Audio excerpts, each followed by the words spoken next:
Hello students, welcome back once again in my video. आज की इस वीडियो में हम करेंगे chapter electricity for class 10th NCERT exercise question number 12। So let's start. Several electric bulbs designed to be used to 220 volt electric supply line are rated 100 watt। इसमें क्या किया है, कहा गया है कि इसमें का कुछ बल्ब हैं उनको कुछ इस तरीके से डिज़ाइन किया है कि उनको सप्लाई कितना दिया जा रहा है 220 वोल्ट का, और उनका पावर जो है वो क्या है 100 वाट। ठीक है, तो how many lamps can be connected in parallel with each other across two wire of 220 voltage. तो इसमें पूछा है कितने नंबर ऑफ लैम्प्स जो हैं वो हम पैरेलल में कनेक्ट करेंगे। दो वायर सोर्स दिया हुआ है 220 voltage. If the maximum allowable current is 5 ampere. जब करंट कितना होगा मैक्सिमम उसके अंदर अलाउ 5 एम्पियर, तो उस कंडीशन के अंदर हमें नंबर ऑफ क्या निकालना है, लैम्प्स निकालना है। तो देखो सबसे पहले यहाँ पे पोटेंशियल दिया है 220 voltage, power is 100 watt and current ampere 5 ampere. ठीक है, तो सबसे पहले पावर के लिए हम यहाँ पे फॉर्मूला यूज़ करेंगे for the first condition V² upon R1। ठीक है, जब आप R1 की वैल्यू फाइंड आउट कर रहे हो रेजिस्टेंस यहाँ से, तो V² क्या आ जाएगा P1।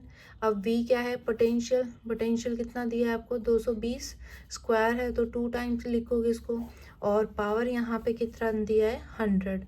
ज़ीरो से ज़ीरो कैंसिल, ज़ीरो से ज़ीरो कैंसिल, 22 को 22 से जब हम मल्टीप्लाई करेंगे तो यहाँ पे हमारे पास कितना आ जाएगा 4840 ओम। तो ये हमारे पास क्या आ गया है, रेजिस्टेंस आ गया है। ठीक है, अब नेक्स्ट कंडीशन में देखो यहाँ पे पोटेंशियल कितना दिया है 220 और करंट कितना है 5 एम्पियर। तो इस कंडीशन में जब आप रेजिस्टेंस निकालोगे according to Ohm's law formula V = IR, तो R की वैल्यू क्या होगी V/I। अब V कितना है 220 और करंट कितना है 5।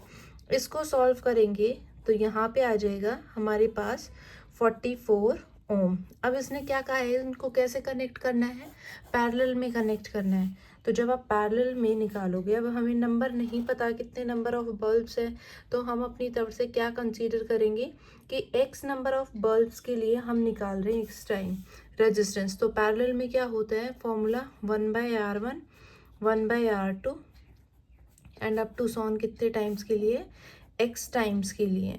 तो यहाँ पे हमने लिखा 1/R, पैरेलल में आ जाएगा 1/R1 इंटू x टाइम्स के लिए। ठीक है,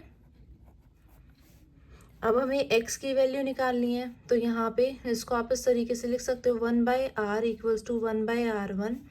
x मल्टीप्लाई में आ जाएगा, क्रॉस मल्टीप्लाई करेंगे, x की वैल्यू हमारे पास क्या आ जाएगी R1/R। अब R1 की वैल्यू क्या है हमारे पास 4840 और R की वैल्यू क्या है 44। इसको इससे हम डिवाइड करेंगे। ठीक है, और डिवाइड करने पे आपका आंसर यहाँ पे आ जाएगा और आपको क्या मिल जाएगा, नंबर ऑफ बल्ब्स।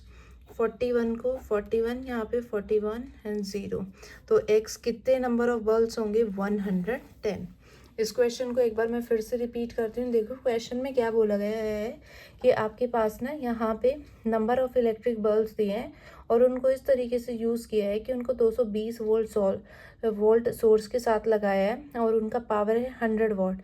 तो कितने लैम्प का रिक्वायरमेंट होगा उनको हम पैरेलल में कनेक्ट करें जब दो वायर के अक्रॉस पोटेंशियल कितना है 220 और उसमें करंट कितना फ्लो कर रहा है 5 एम्पियर। तो सबसे पहले हम गिवन लिखेंगे यहाँ पे जो दिया हुआ है। ठीक है, देन उसके बाद नेक्स्ट कंडीशन में देखो ये वाली जो कंडीशन है ये गिवन हो गया। अब हमें यहाँ पे P दिया हुआ है, I है, V है, R की वैल्यू नहीं है, तो हमें रेजिस्टेंस निकालना है। तो हमने पावर का ये फॉर्मूला यूज़ किया। यहाँ से जब रेजिस्टेंस निकाल रहे हैं फॉर्मूला ये फॉर्म हो जाएगा, V और P की जो वैल्यू दी है वो हम पुट करेंगे। इनको सिंप्लीफाई करने के बाद हमारे पास रेजिस्टेंस आ जाएगा। अब जब सेकंड कंडीशन में हमें पोटेंशियल 220 दिया और करंट 5 एम्पियर दिया है, तो उस कंडीशन में रेजिस्टेंस के लिए हमने ओम्स लॉ का फॉर्मूला अप्लाई किया और यहाँ से हमने रेजिस्टेंस निकाल लिया। नेक्स्ट बोल रहा है कि इनको हम कैसे कनेक्ट कर रहे हैं, पैरेलली, और यहाँ पे नंबर ऑफ बल्ब्स हमें निकालना है, कितने होंगे लैम्प्स। तो हमने अपनी तरफ से कितना मान लिया कि वो क्या है, x टाइम्स है। तो यहाँ पे हमें x की वैल्यू निकालनी है, और x के लिए क्या फॉर्मूला बन जाएगा, R1/R। ये दोनों वैल्यू हम ऑलरेडी निकाल चुके हैं, इसको इससे डिवाइड करेंगे तो हमारे पास क्या आ जाएगा, 110। तो इसका मतलब कितने नंबर ऑफ बल्ब्स की हमें यहाँ पे ज़रूरत होगी 110 की। जब भी आप क्वेश्चंस करते हैं तो सबसे पहले क्वेश्चन को ध्यान से पढ़ें, समझें क्या दिया गया है, क्या पूछा गया है, तो क्वेश्चन आपको बहुत ही ईजी लगेगा।